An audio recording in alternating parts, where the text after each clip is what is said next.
Quá mà Lily.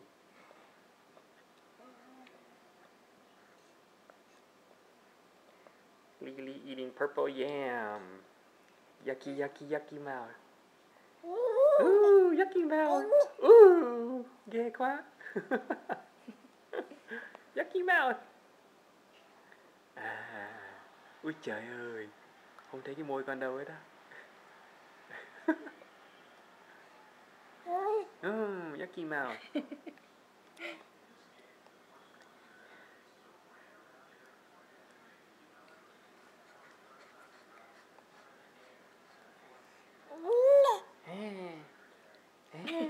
Ghê quá mà.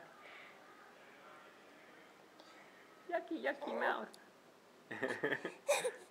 Ngon quá đúng chưa? Ngon quá đúng chưa? Yum yum.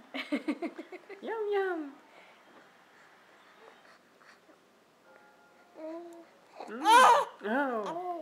Yum yum. Hay quá.